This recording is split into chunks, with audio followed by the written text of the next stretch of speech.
यदा यदा हि धर्मस्य ग्लानिर्भवति भारत अभ्युत्थानमधर्मस्य तदात्मानं सृजाम्यहम् परित्राणाय साधूनां विनाशाय च दुष्कृतां धर्म संस्थापनार्थाय संभवामि संगमयोगे நீங்கள் என் ஆத்மா குழந்தைகள் நான் உங்கள் ஆத்மா தந்தை பரமாத்மா என்னுடையது அனைத்தும் குழந்தைகள் உங்களுக்குத்தான் இதுவே உங்கள் பிறப்புரியே நீங்கள் எனக்கு மிகவும் பிரியமான வருடம் இது என் வாக்குறுதி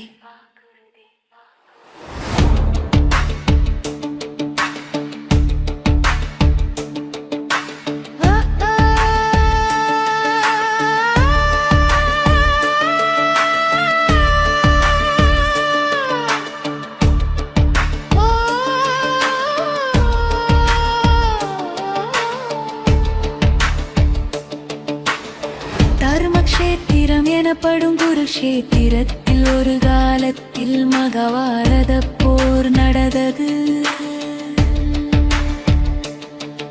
ஆனால் சில நேரங்களில் அந்த போர் நம் உள்ளத்திலும் நடக்கிறது.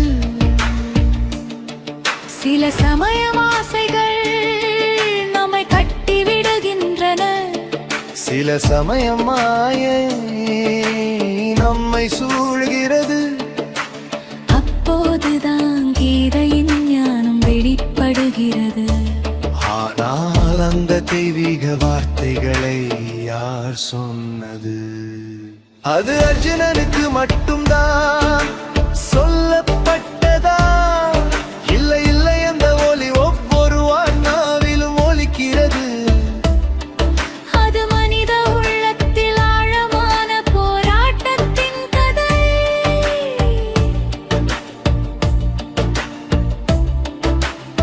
வெளியில் நடந்த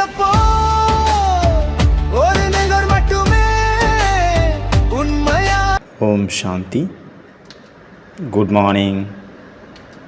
ஒரு தடவை பாபா கேட்டார், யோகிக்கும் பயிற்சி பண்ணிகிட்டு இருக்கக்கூடிய ஒரு யோகிக்கும் என்ன வித்தியாசம்? முழுமையான யோகிக்கும் பயிற்சி பண்ணிகிட்டு இருக்கக்கூடிய யோகிக்கும் என்ன வித்தியாசம் அப்படின்னு பாபா ஒரு தடவை கேட்டார். ரெண்டு பேருமே ராஜயோகிகள் தான், ஆனால் டிஃப்ரெண்ட் என்ன? பாபா ஆன்சர் பண்ணார் அதுக்கு. யோகி அப்படின்னா எப்போவுமே மேலே இருக்கிறாரு, அப்புறம் அங்கேருந்து கீழே ட்ராவல் பண்ணி வராரு காரியம் செய்கிறதுக்காக. யோகியானவர் பார்த்தீங்கன்னா ஒரு கெஸ்ட்டாக வராரு இந்த பூமியில், இல்லைன்னா ஒரு பயணியாக வராரு. ஒரு பயணி அப்படின்னா அவருக்கு எப்போவுமே விழிப்புணர்வு இருக்குது, நான் அங்கேருந்து வந்திருக்கிறேன் அப்படின்னு, பரதாமத்திலேருந்து வந்திருக்கிறேன். ஒருத்தர் பயிற்சி பண்ணிகிட்ருக்கிறாரு யோகா. அந்த ப்ராக்டிஸ் பண்ணக்கூடிய யோகி என்ன பண்ணுவார், அவர் இங்கே இருந்தால் இருப்பார், ஆனால் அங்கே அடிக்கடி போவார். எப்போ அந்த டிராஃபிக் கண்ட்ரோல் ப்ராக்டிஸ் பண்ணும்போது அந்த டிராஃபிக் கண்ட்ரோல் டைமில் 3 நிமிஷம் மேலே இருப்பார், ஆனால் மற்றபடி கீழே வந்துடுவார். மியூசிக்கு நின்னோடனே இல்லை பாட்டு முடிஞ்சோடனே மறுபடியும் இந்த பூமியிலே வந்துடுவார். அவர் இந்த பூமியிலே தான் அதிக நேரம் டீப்பாக இருப்பார், மூழ்கி இருப்பார். இவங்க தான் என்னுடைய சொந்தங்கள், இவங்க என்னுடைய பந்தங்கள், இதுதான் என்னுடைய அட்ரஸ்ஸு அப்படின்னு இந்த உலகத்துலேயே மூழ்கி இருக்கிறாங்க. ஆனால் அவங்க கொஞ்சம் சர்டன் டைம், கொஞ்சம் நேரம்தான் பரந்தாமத்தில் அவங்க சொந்த வீட்டில் இருக்காங்க. மற்ற நேரத்தில் ஃபுல்லாக அங்கே தான் டீப்பாக மூழ்கி இருக்காங்க. இது ஸ்டார்டிங் பொசிஷனாக இருக்கலாம் இந்த ப்ராக்டிஸில், யோகா ப்ராக்டிஸில். ஆனால் இது நம்மளுடைய குறிக்கோள் கிடையாது. இப்போ டெஸ்டினேஷன், ஒரு யோகியோட குறிக்கோள் என்னவாக இருக்கணும்? நேற்று நம்ம பார்த்தோம், இன்விசிபிள் ட்ராவலர், ஒரு மறைமுகமான கண்ணுக்கு தெரியாத ஒரு பயணி. இமேஜ் கூட வரைஞ்சிருந்தோம், அவர் தான் யோகி, ஹீ இஸ் தி யோகி அப்படின்னு.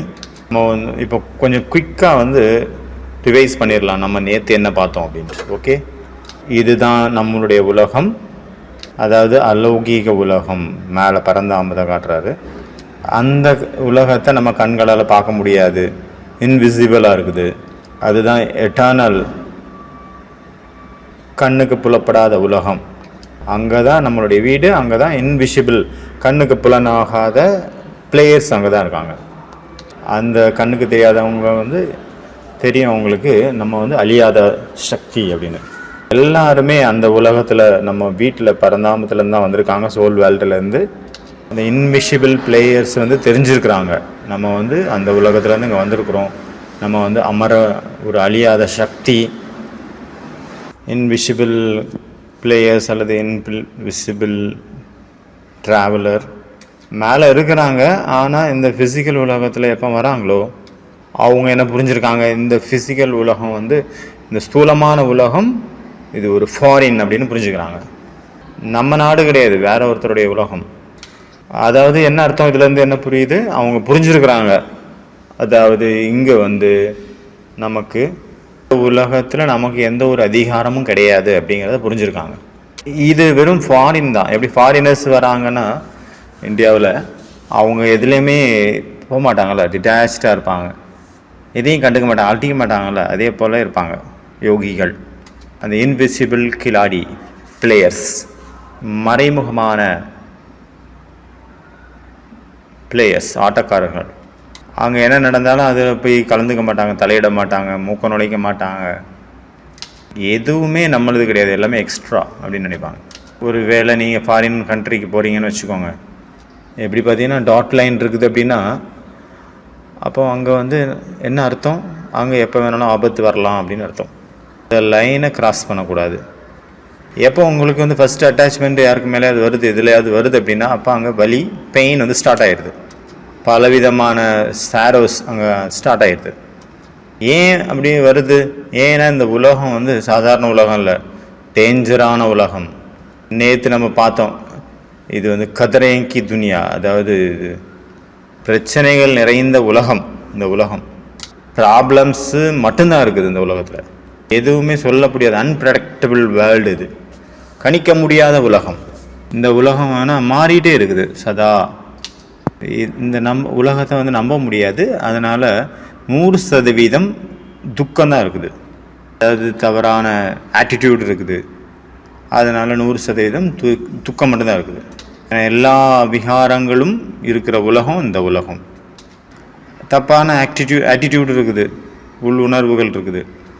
ஏன்னா இந்த உலகத்தில் அகங்காரமும் இருக்குது, அது ஒரு காரணம். நம்ம வந்து அந்த டாட் லைனுக்கும் அந்த பக்கம் இருக்கிறதுக்கு நமக்கு ஒரு வாய்ப்பு இருக்குது. அதாவது நம்ம எப்போவுமே விழிப்புணர்வில் இருக்கும்போது, ஏன்னா நம்ம ஒரு யாத்ரி, நம்ம ஒரு யோகி. யோகியினுடைய அர்த்தம் என்ன, உங்களுடைய உலகம் அது அப்படிங்கிற அவேர்னஸ் யாருக்கு இருக்கோ அவங்க தான் யோகி. நான் இந்த உலகத்தில் கெஸ்ட்டாக இருக்கிறேன்னு யார் புரிஞ்சுருக்காங்களோ அவங்க தான் யோகி. உங்களுடைய உலகம் எது அப்படிங்கிறத நீங்கள் தெரிஞ்சிருக்கிறீங்க, அதனுடைய விழிப்புணர்வில் இருக்கீங்க அப்படின்னா அப்போ தான் நீங்கள் யோகி. நம்ம நேற்று பார்த்தோம் இந்த ஐ அப்படிங்கிற அந்த இமேஜை, அதாவது நான், அதாவது நம்ம ஒரு ஃபாரினுக்கு போகிறோம், வேறு ஒரு உலகத்துக்கு போகிறோம், அங்கே வந்துட்டு என்னுடையதுன்னு சொல்கிறோம். அப்போ என்ன ஆகுது, அட்டாச்மெண்ட் ஸ்டார்ட் ஆகுது. நீங்கள் வந்து என்ன பண்ணுறீங்க, நான் சொல்கிறீங்க அப்படின்னா, இல்லை என்னுடையதுன்னு சொல்கிறீங்க அப்படின்னா அப்போ நீங்கள் ஒரு பேஸ்ட்டை க்ரியேட் பண்ணுறீங்க அந்த உலகத்தோடு ஒட்டிக்கிறதுக்காக அப்படின்னு அர்த்தம். அதனால் இது வந்து ஒரு ஃபாரின், இதில் நான் விருந்தாளி அப்படின்னு புரிஞ்சுக்கிட்டால் நம்ம அதிலேருந்து தப்பிச்சிடலாம். நேற்றைக்கு வந்து சப்ஜெக்டில் நம்ம நல்ல டீட்டெயிலாக பார்த்தோம். என்ற எண்ணத்தினால இந்த உலகம் எவ்வளோ அராஜகம் நிறைந்ததாக மாறிடுது அதை நம்ம பார்க்குறோம். நெக்ஸ்ட்டு பேஜில் வந்து நம்ம என்ன பார்க்குறோம் அப்படின்னா, இப்போ நீங்கள் பார்த்துட்டு இருக்கிற அந்த படம் பார்க்குறீங்க, 2வது பேஜு. ஐ அப்படிங்கிறது, நான்கிறது நிறைய இருக்குது. நான்கிறது வந்து நிறைய தலைகள் உடையது, நிறைய தலை இருக்குது நான்கிறதுக்கு. இப்படி ராவணனுக்கு வந்து 10 தலை காட்டியிருக்காங்க. நம்ம வந்து ஒரு பொய்யான ஐடென்டிஃபிகேஷனோட, ஒரு பொய்யான ஒரு அடையாளத்தோடு சுற்றிட்டுருக்கோம். பாபா வந்து அதுக்கு என்ன சொல்கிறாரு, எல்லைக்குட்பட்ட நான், அதாவது லிமிட்டட் ஐ. நான் வந்து இதுக்கு ஒரு எக்ஸாம்பிள் சொல்கிறேன். இது ஒரு பொய்யான கதை, உண்மையான்னு சொல்ல முடியாது, பொய்யானதுன்னே சொல்லியிருக்கலாம். ஒரு ஆள் இருந்தார், அவர் அமெரிக்கன், அவர் பேர் வந்து பார்த்திங்கன்னா மார்க் ஜாம்பேன் பேர். அவர் பேர், அவருக்கு வந்து ஜான் லெனனை ரொம்ப பிடிக்கும். ஏன்னா ஜான் லெனன் அப்படிங்கிறவர் பெரிய செலிபிரிட்டி. அவர் மியூசிக் டிபார்ட்மெண்ட்டை சேர்ந்தவர், இந்த இசை உலகத்தை சேர்ந்தவர். அதனால் மார்க் சேப்பன் வந்து ரொம்ப பிடிக்கும். மார்க் சேப்பனுக்கு அவருடைய போஸ்டர்லாம் வச்சுருந்தார் ரூமில். அவரை ரொம்ப ஒரு பக்தன் போல் அவரை ரொம்ப பக்தி பண்ணிகிட்டு இருந்தார். அந்த நேரத்தில் பார்த்தீங்கன்னா அவருக்கு என்ன ஃபீல் ஆச்சுன்னா, நான் தான் அந்த ஜான்ல ஃபேன் அப்படின்ட்டு அவருக்கு தோண ஆரம்பிச்சிச்சு. இதுக்கு பேர் தான் பொய்யான ஐடென்டிஃபிகேஷன் அப்படின்னு சொல்கிறது. ஒரு நண்பர் இருந்தார், அவர் ஒரு ட்ராமாவை நடிச்சிட்டு இருந்தார், அந்த ரோல் நடிச்சிட்டு இருந்தார். இப்போ ஒரு நாடகத்தில் ஒரு நடிகர் ஒரு ரோல் நடித்து, அவருக்கு ஒரு ரோல் கொடுத்துருந்தாங்க இன்றைக்கி, அதில் நடிச்சிட்டு இருந்தார். ஆனால் அவர் என்ன நினச்சிக்கிட்டாரு, நடித்து முடித்த பிறகு கூட அந்த ரோல் தான் நான் அப்படின்னு புரிஞ்சுக்கிட்டார். அந்த ரோல் வந்து அவரை ஆக்கிபை பண்ணிடுச்சு அப்படின்னு தான் சொல்லணும். அதாவது இன்னொரு வகையில் சொன்னால், அவர் வந்து இப்போ ராஜா வேஷம் போட்டார் அப்படின்னா அவர் ராஜாவாகவே நினச்சிக்கிட்டார். அந்த ட்ரெஸ்ஸையும் அவர் ரிமூவ் பண்ணல, அந்த வேஷத்துக்காக கொடுத்துருந்த ட்ரெஸ்ஸு அது நடிக்கிறதுக்கு அந்த இதோட முடிஞ்சிச்சு. ஆனாலும் அவர் வந்து நான் தான் ராஜா அப்படின்னு புரிஞ்சுக்கிட்டு அந்த ட்ரெஸ்ஸிலே இருந்தார், அந்த தோரணையிலே இருந்தார். இப்போ நம்ம என்ன பண்ணலாம், நம்ம என்ன ஆகணும் அப்படிங்கிறத பார்க்கலாம். நான் யார் அப்படிங்கிற நம்ம தெரிஞ்சுக்கலாம். இப்போ ஒரு விஷயம் இருக்குது, உதாரணத்துக்காக எடுத்துக்கலாம். இங்கே ஒரு செடி இருக்குன்னு வச்சுக்கோங்க. நான் டெய்லி அந்த மரத்துக்கு தண்ணி ஊற்றிட்டுருக்கிறேன், வந்து ரொம்ப லைக் பண்ணுறேன் அந்த மரத்தை, இந்த செடியை, அதுவும் என்னை லைக் பண்ணுது. எனக்கு அந்த செடியை ரொம்ப பிடிக்கும். இன்னொருத்தர் வெளியிலேருந்து வராரு, அவருக்கு அந்த செடியை பிடிக்கல, இது நல்லா இல்லை, அழகா இல்லை அப்படின்னு சொல்கிறாரு. அதனால் யாராவது நம்மளை சொல்லிட்டாங்க அப்படின்னா அப்போ நம்ம வந்து ஃபீலிங்கில் போயிடக்கூடாது. நம்ம வந்து எல்லா பொருள் மீதும் ராஜ்யம் செலுத்தக்கூடியவங்களாக இருக்கணும். நம்ம வந்து விஷாலமான மனம் படைத்தவராக இருக்கணும். சாமானியமானவங்க கிடையாது. நம்ம எல்லாருக்கும் நம்மளை பிடிக்கும் அப்படின்னு கிடையாது. ஆனால் நம்ம வந்து அந்த நிலையை கடந்துருக்கணும். எனக்கு வந்து அந்த பொருளை பிடிச்சிருக்கு, அதனால் நான் வந்து அதை பாலனை பண்ணிகிட்ருக்கேன், அதை வளர்த்துட்ருக்கேன். நான் வந்து வெளிப்படையாக இது என்னுடைய இது அப்படின்னு சொல்லலை யாரையும், எதையும், செடியாகட்டும் மனிதர்களாகட்டும். ஆனால் உள்ளுக்குள்ளே ஆள் மனசில் நான் வந்து டெய்லி அதை பாலனை பண்ணுறதுனால, அதுக்கு தண்ணி ஊற்றுறதுனால நான் என்னுடையது அப்படின்னு நினச்சிக்கிறேன். அதாவது சப்கான்ஷியஸ் மைண்டில் நான் வந்து இந்த மரத்தை வளர்த்த காரணத்தினால அது என்னுடையது, அதன் மேலே டிஃபெண்ட் ஆகிடுறேன் நான். அதன் மேலே ஒரு பற்று வந்துடுது. சப்கான்ஷியஸ் மைண்டில் நான் வந்து அந்த மரத்து கூட கனெக்ட் ஆகிட்டேன், அந்த செடி கூட. அதனால எப்போ வந்து யாராவது ஒருத்தவங்க வந்து இது வந்து அழகா இல்லை செடி அப்படின்னு சொன்னால், நான் அதை பர்சனலாக எடுத்துக்கிறேன், எனக்கு ஃபீல் ஆகுது. அப்போ தான் நம்ம நான்கிறது ஒன்று ஒரு புதுசாக ஒரு நான்கிறது அங்கே கிரியேட் ஆகுது. நான் இப்போ ஃபாரினர் அப்படின்னு புரிஞ்சுக்கிட்டேன், நான் வேறு ஒரு உலகத்துலேருந்து பரந்தாமத்துலேருந்து இங்கே வந்திருக்கிறேன் அப்படின்னு நான் புரிஞ்சுக்கிட்டேன் அப்படின்னா, நம்ம எதையும் ஃபாரினில் எதுவும் அலௌடு கிடையாது. நான் மட்டும் கிடையாது, அந்த நான் வாங்கக்கூடிய பொருள்கள் என்னுடையது கிடையாது.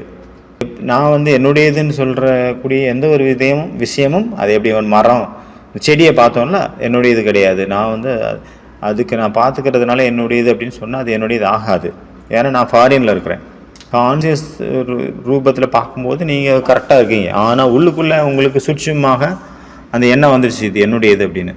நீங்கள் அந்த செடியை வந்து புகழ்ந்தாங்க அப்படின்னா எனக்கு ஃபீல் ஆகுது என்ன புகழ்கிறாங்க அப்படின்ட்டு. ஒருவேளை செடியை யாராவது தப்பாக சொல்கிறாங்கன்னா எனக்கு ஃபீல் ஆகுது என்ன தான் சொல்கிறாங்க அப்படின்ட்டு. இந்த மாதிரி அந்த செடிக்கு நான் அடிமையாயிட்டேன். செடியை வந்து என்னுடைய ஒரு மரியாதையாக புரிஞ்சுக்கிட்டேன், அட்டாச்மெண்ட். அதனால் எனக்கு உள்ளுக்குள்ளே கொஞ்சம் கொஞ்சமாக நான் அப்படிங்கிறது வேரூண்ட ஆரம்பிக்குது. இதுதான் பாபா எல்லைக்குட்பட்ட நான், லிமிட்டடு நான், அப்படிங்கிறார். அதாவது இதனால் வந்து அட்டாச்மெண்ட் ஆரம்பிக்குது. இதனால் அட்டாச்மெண்ட் வர்றதுனால நிறைய ப்ராப்ளம்ஸ் அங்கே க்ரியேட் ஆகுது. இன்னொரு உதாரணம் பார்த்தீங்கன்னா, நீங்கள் ஒரு நாட்டில் இருக்கீங்க. அந்த நாட்டில் வந்து நாட்டை பற்றி இன்னொருத்தர் சொல்கிறாரு, இந்த நாடு மோசமான நாடு, சரி கிடையாது, இதெல்லாம் பஞ்சப்பாட்டு பாடிட்டுருக்கு, இது வந்து விளங்காதது அப்படின்னு சொன்னால் நம்ம என்ன நினச்சிக்கிறோம், பர்சனலாக எடுத்துக்கிறோம். நான் இந்தியனை குறை கூடினாயா, இல்லை தமிழ் பற்றி யாராவது சொல்கிறாங்கன்னா தமிழை நின்று சொல்லடா, தலைநிமிர்ந்து நெல்லடான்னு தமிழில் பர்சனலாக எடுத்துக்கிறோம். அவர் ஜென்ரலாக சொன்னார், ஆனால் நம்ம பர்சனலாக எடுத்துக்கிறோம். அதாவது லிமிட்டடில் வந்துடும். தமிழை பற்றி சொல்கிறோம் அப்படின்னா, சரி இந்தியாவை பற்றி சொல்கிறாங்க வெளிநாட்டில் நம்ம இருக்கும்போது அப்படின்னா நம்மளை சொன்னோமா ஃபீல் பண்ணுறோம். நம்ம அது கூட ஒரு அட்டாச்மெண்ட். காரு, இப்போ நாய் வளர்க்குறாங்க, ஷூஸு, செப்பல் எல்லாத்தையுமே தன்னுடைய ஐடென்டிஃபையாக வச்சுக்கிறாங்க நிறைய பேர். முதல்ல நல்லா புரிஞ்சுக்கோங்க, இந்த உலகம் சாதாரண உலகம் கிடையாது. இது டேஞ்சரான உலகம், படுபயங்கரமான உலகம். இது அன்பிரடிக்டபிள் உலகம், அதாவது எதையும் கணிக்க முடியாது. இது எப்போ வேணால் மாறிடும், எப்போ வேணால் மாறும். இன்றைக்கி இங்கே இருக்கிற நாளைக்கு வேற எங்கேயாவது போயிடும். நம்ம இன்றைக்கி இந்த செடி இருக்குங்க, நாளைக்கு இந்த செடி இங்கே இருக்குமா சொல்ல முடியாது இல்லையா? என் கண்களில் இன்றைக்கி தெரிஞ்சிட்ருக்கு, ஆனால் நாளைக்கு என் கண்ணில் படாமல் கூட போயிடலாம். நான் வேற என்னுடையது நான் அப்படிங்கிற எண்ணத்தோடு உருவாக்கியிருக்கேன் ஒரு மரத்தை. ஏன்னா நான் அப்படின்னு பேஸ் பண்ணி எந்த ஒரு பொருளை நாங்கள் உருவாக்கி வச்சுருக்கிறோனோ, ஏன்னா இது எதுவும் கணிக்க முடியாத உலகம், என்ன வேணாலும் நடக்கலாம். அப்போ நமக்கு என்ன ஆகும், ஒரு பாதுகாப்பு இல்லாத உணர்வு தான் ஏற்படும். ஏன்னா அந்த உலகத்தில் எதுவுமே நிரந்தரமானது அல்ல. இங்கே உங்களுக்கு நிறைய பொறாமை வரும், வெறுப்பு வரும், விதண்டாவாதம் எல்லாமே பண்ணுவோம். ஏன்னா இந்த உலகத்தில் எல்லாமே இருக்குது. இந்த மாதிரியான விஷயங்களுக்கு இங்கே பஞ்சம் கிடையாது. மக்கள் எதுக்காக இந்த கோபப்படுறாங்க, காமம், அகங்காரம், இந்த வெறுப்பு, பொறாமை எல்லாம் எப்படி வருது? இந்த அன்லிமிட்டட் நான், எல்லைக்குட்பட்ட நான்கிறது அந்த வார்த்தையினால், அந்த உணர்வுனால 99% கோபம் யாருக்கிட்டலாம் வருதோ, யாருக்கெல்லாம், அப்போ அது 99% இந்த எல்லைக்குட்பட்ட நான் அப்படின்னு நினச்சதுனால தான். என்னெல்லாம் மென்டல் ப்ராப்ளம் இருக்குதோ உலகத்தில், அது எல்லாமே கனெக்ட் ஆகிருக்கு இந்த எல்லைக்குட்பட்ட நான்கிறதுல. அந்த உடலை நான் நினச்சிட்ருக்கிறனால, இல்லை பல பொருட்களை நான் நினச்சிட்ருக்கேன், என்னுடைய எதுன்னு நினச்சிட்ருக்கேன் அப்படின்னா, அங்கே இந்த மாதிரியான விஷயங்கள் எல்லாம் அங்கே வருது. இவர் அகங்காரத்தில் இருக்கார், பிரசிடெண்ட்டு ரொம்ப அகங்காரத்தில் இருக்கார். இவர் எவ்வளோ அகங்காரமாக பேசுகிறார் பாருங்கள். ஈகோ அப்படிங்கிறது ஒரு நிலைத்தன்மையானது கிடையாது, அதுக்கு பல தலைகள் இருக்குது. அகங்காரங்கிறதுக்கு எப்படி ராவணனுக்கு பல தலை காட்டியிருக்காங்களோ அதே போல் அகங்காரம் ஒன்று பார்த்தீங்கன்னா நாட்டை சார்ந்ததாக இருக்கலாம், இன்னொன்று என்னுடைய குழந்தைங்கிறத அந்த குழந்தைங்களை சார்ந்து இருக்கலாம், பணத்தை சார்ந்ததாக இருக்கலாம். நீங்கள் ஒரு டோலி பண்ணீங்க, இல்லை ஏதாவது ஒன்று சமைச்சிங்கன்னு வச்சுக்கோங்க, அதை நான் செய்கிறேன் அப்படின்ட்டு அதை பேஸ் பண்ணி பண்ணீங்க ஒரு டோலியை. யாரோ ஒருத்தவங்க சொன்னாங்க எனக்கு பிடிக்கல அந்த டோலி அப்படின்னு சொன்னோன்னா, நீங்கள் பர்சனலாக எடுத்துக்கிறீங்க, டைரெக்டாக என்ன அட்டாக் பண்ணிட்டாங்க அப்படின்னு உங்களையவே ஹேட் பண்ண தான் நினச்சிக்கிட்டீங்க, உங்களையவே அவமரியாதை பண்ண தான் நினச்சிக்கிட்டீங்க. அவர் சொன்னது டோலியை தான் சொன்னார், ஆனால் உங்களுக்கு பற்றிக்கிச்சு, உள்ளுக்குள்ளே குத்துது. அப்புறம் நம்ம ஒரு இடத்துல இருக்கிறோம், ஒரு சென்டரில் இருக்கிறோம், அந்த சென்டரை பற்றி எதாவது சொன்னாங்கன்னா அது என்னை பற்றி சொன்னதாக எடுத்துக்கிறோம். இல்லைன்னா நம்ம ஊரை பற்றி எதாவது சொன்னாங்க அப்படின்னா கூட அதை கூட நம்ம பர்சனலாக எடுத்துக்கிறோம், என்ன சொன்னதா. அதனால் எப்போவாது உங்களுக்கு அகங்காரம் ஃபீல் ஆகுது, இன்செக்யூரிட்டி ஃபீல் ஆகுது, வெறுப்பு யார் மேலேயாவது வருது அப்படின்னா, நீங்கள் பின்னாடி போய் கொஞ்சம் ஸ்டாப் பண்ணிவிட்டு பின்னாடி போய் யோசிங்க, நான் யாராக என்ன நான் நினச்சிட்ருக்கிறேன். ஏன்னா நமக்கு ஒரு கோடு எல்லை கொடுக்கப்பட்டிருந்தது ஃபாரினில் நம்ம இருக்கும்போது, இந்த உலகம் ஃபாரின், அந்த எல்லைகளை நான் கடந்துட்டு வந்துட்டேன். ஃபாரினருக்கு ரூல்ஸ் என்ன, எதுவும் ஃபாரினர்னால் எப்படி இருக்கணும், எதுக்கு மேலே அட்டாச்மெண்ட் இருக்கக்கூடாது, எதுவுமே நிலையானது அல்ல, நம்முடையது அல்ல, நம்ம வேற ஒரு இடத்துலேருந்து வந்திருக்கோன்னு அவேர்னஸ் இருக்கிறது தான் ஃபாரினுடைய ஸ்டேஜ். நம்ம அதை கடந்து அந்த சட்டத்தை மீறிட்டோம் அப்படின்னு அர்த்தம். நம்ம எங்கேயாவது போகிறோம்னு வச்சுக்கோங்க, புதுசாக ஒரு இடத்துக்கு போகிறோம், புதுசாக அந்த மனிதர்களை நமக்கு இதுவரைக்கும் யாருமே பழக்கம் இல்லாத ஒரு ஊரில் போகிறோம், அங்கே தங்கி இருக்கிறோம், அங்கே உள்ள மனிதர்களோட பழகிறோம் அப்படின்னா, 3 நாள் பார்த்தீங்கன்னா அவ்வளோ ஆனந்தமாக இருக்கும். எல்லாருடைய பாசிட்டிவ் தெரியும், எல்லாரும் நல்லவங்களாக தெரிவாங்க, எல்லாம் பாபாவனுடைய குழந்தைங்க, அவதாரங்கள், அவதரித்த ஆத்மாக்கள், சேவையும் குஷியாக இருக்கும், புதுமையாக தெரியும். அதுக்கு பிறகு தான் கொஞ்சம் கொஞ்சமாக எல்லாருடைய நெகட்டிவாக நமக்கு தெரிய ஆரம்பிக்கும், நமக்குள்ளே ஃபில் ஆக ஆரம்பிக்குது. அதுக்கு பிறகு அந்த இருந்த 3 நாள் போல் அப்புறம் இருக்கிறதில்ல. ஏன்னா நான் அந்த ஊரோடு கனெக்ட் ஆகிடுறேன். நான் ஃபாரினருங்கிறத மறந்து, வெளியூருக்காரன் அப்படின்னு நான் வேறு ஆள் அப்படிங்கிறத மறந்து நான் அந்த இடத்துல அட்டாச் ஆக ஆரம்பிக்கிறேன். அதனால் அந்த ஆனந்தம், முதல்ல இருந்த ஆனந்தம் இருக்கிறதில்ல. அதனால் எவ்வளோக்கெல்லாம் விலகிய நிலையில் இருப்போமோ அவ்வளோக்குள்ள ஆனந்தத்தை நம்ம அடையலாம். அப்புறம் இன்னொரு பிரச்சனை எதனால் இவ்வளோ ப்ராப்ளம் வருது அப்படின்னா, நான் ஒரு இன்விசிபிளான ஒரு பிளேயர், நான் அங்கேருந்து வந்திருக்கிறேன் இங்கே ப்ளே பண்ணுறதுக்காக அப்படிங்கிறத முற்றிலுமாக ஞாபகமே இருக்க மாட்டேங்குது. அதனால தான் சுத்தமாக மறந்துடுறோம். அதனால தான் எல்லா பிரச்சனைக்கும் காரணம் முக்கியமாக. அதனால் நான் நிறைய இந்த நான்கிறத நிறைய என்னெல்லாம் வச்சுருந்தேன், காரு, வீடு, மரம், உலகம், அந்த மொழி, எதெல்லாம் நான் வச்சுருக்கிறனோ அந்த அந்த எல்லா நானும் நம்மளை ஆள ஆரம்பிக்குது. ஏன்னா நான் யாருங்கிறத நான் மறந்ததுனால, உண்மையிலே நான் யார் அப்படிங்கிறத மறந்த காரணத்தினால. உலகத்தில் மனிதர்கள் வந்து அதை பற்றி தான், அதை வச்சு தானே நான் வந்து இந்த பொசிஷனில் இருக்கிறேன், இவ்வளோ என்கிட்ட செல்வம் இருக்குது, நான் இந்த பெரிய ஜாதியிலேருந்து வந்திருக்கிறேன், எங்கள் அப்பா இப்படிப்பட்டவர் அப்படிங்கிறத பேஸ் பண்ணி தான் தங்களுடைய நான்கிறத அவங்க ஃபிக்ஸ் பண்ணுறாங்க. அதனால் அது கூடவே நிறைய துக்கங்களையும் எடுத்துக்கிறாங்க. இப்போ பார்த்தீங்கன்னா பர்சனல் எக்ஸ்பீரியன்ஸ் ஒன்று சொல்கிறேன். ஒரு தடவை வந்து என்னுடைய தாத்தா 89 வயசு. அப்போ அவர் வந்து எங்கள் நாட்டில் இந்தியாவில் இருந்தார், நான் வந்து ஃபாரினில் இருந்தேன். திடீர்னு பார்த்தீங்கன்னா ஹார்ட் அட்டாக்கில் இறந்துட்டார்.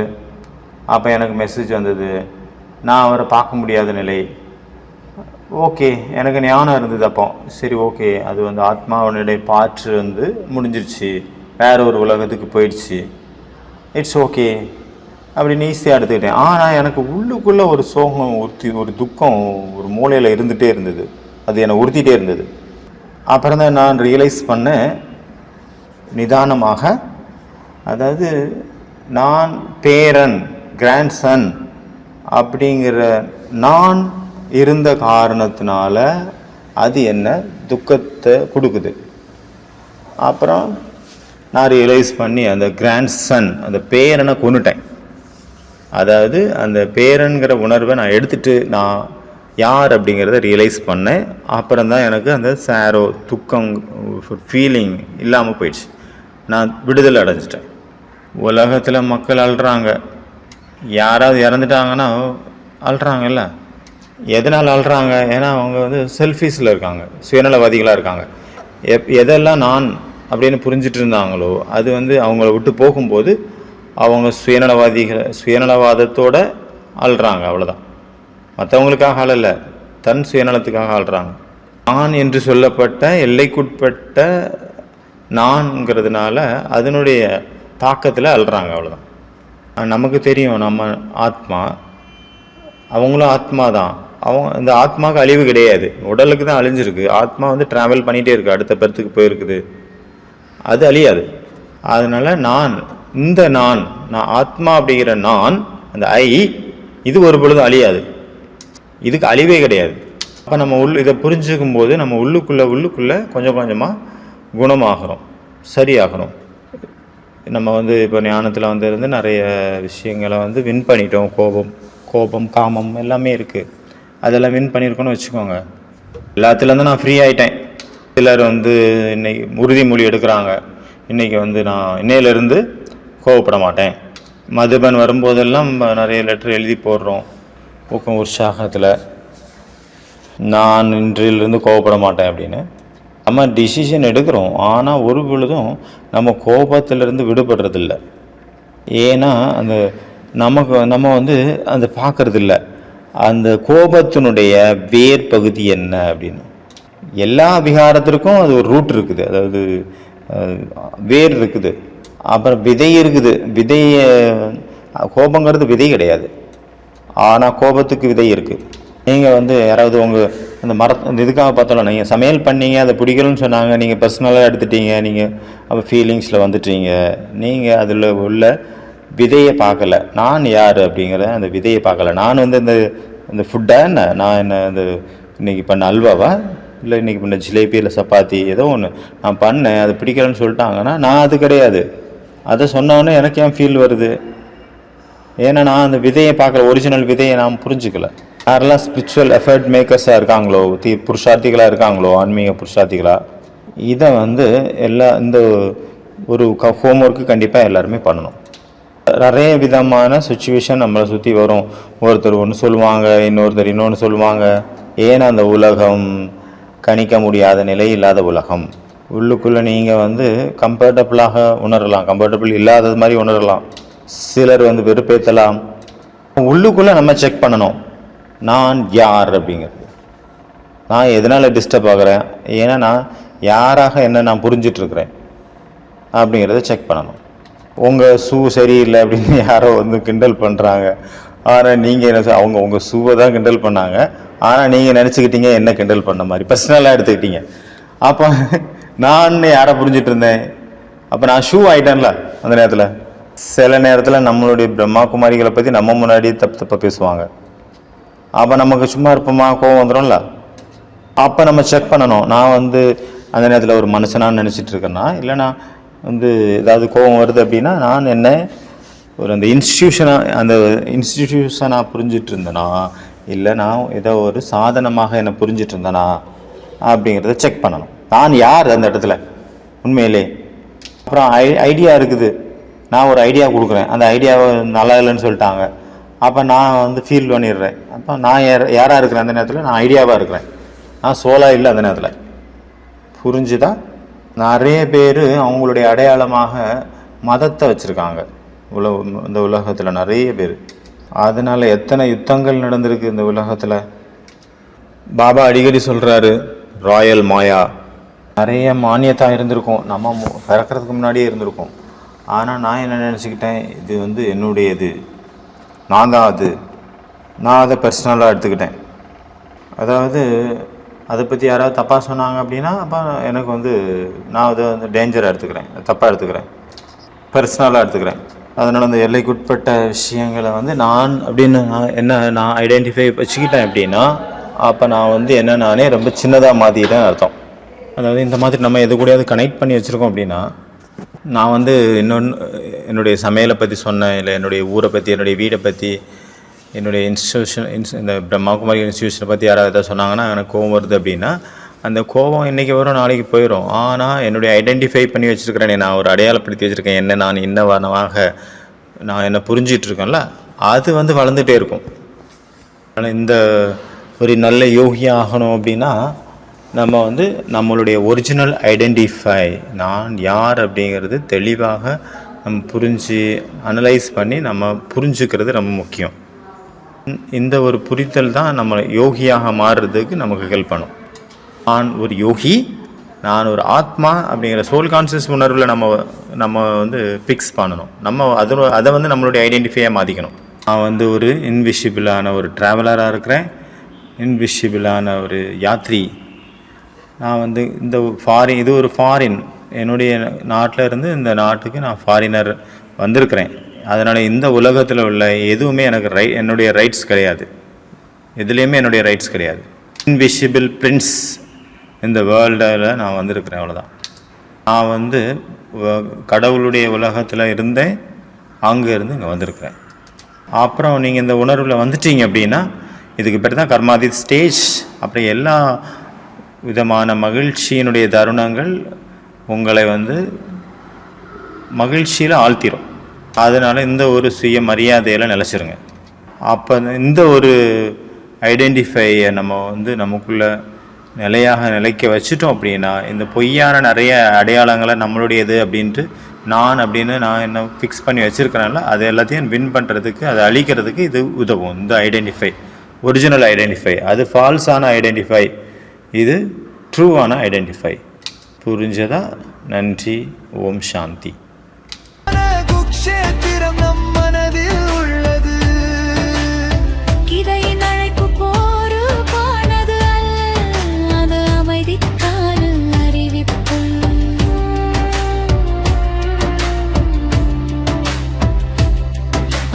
கீதை என்பது ஒரு பழமயமல் நூல் மட்டுமல்ல, அது இறைவனின் அன்பான செய்தி. ஏன் அது ஒவ்வொரு யுகத்திலும் பிரபலமாக உள்ளது. அது என்றும் இதயங்களை ஏன் விழிப்பூட்டுகிறது. என்னை மட்டுமே சரணடையுங்கள், நான் உங்களை அனைத்து பாவங்களிலிருந்தும் விடுவிப்பேன். பயப்பட வேண்டாம், பயப்பட வேண்டாம். இந்த அமுதமான வார்த்தைகளை யார் கூறியது? இது யுகம் தோறும் மீண்டும் மீண்டும் சொல்லப்படும் தனித்துவமான கதை. இதனுள்ளே ஆன்மாவை விழிப்பூட்டும் அரிய ஞானாக சூழ்ந்து மறைந்துள்ளன. தர்மம் குறையும் போது, அதர்மம் அதிகரிக்கும் போது நான் வெளிப்படுவேன். தர்மம் குறையும் போது, அதர்மம் அதிகரிக்கும் போது நான் வெளிப்படுவேன். உலகில் நன்மை குறையும் போது இறைவன் மீண்டும் வழிபடுவேரா? பிரம்மாவின் உடலின் மூலம் ஞானத்தின் திங்கையோட செய்கிறார். அவர் அறியாமை இருளை நீக்குகிறார். ஒவ்வொரு இதயத்திலே சத்தியத்தின் தீபத்தை ஏற்குகிறார். மனதை தூய்மையாக்குகிறார். உலகிற்கு அன்பை கற்றுக் கொடுக்கிறார். முக்திக்கான உண்மையான பாதையை காட்டுகிறார். என்னை நினைவு செய்யுங்கள், நீங்கள் என் ஆத்மா குழந்தைகள். நான் உங்கள் ஆத்மா தந்தை பரமாத்மா. என்னுடைய அனைத்தும் குழந்தைகள் உங்களுக்குத்தான். இதுவே உங்கள் பிறப்புரிதே. நீங்கள் எனக்கு மிகவும் பிரியமானவர்கள். இது என் வாக்குறுதி. ஓம் சாந்தி.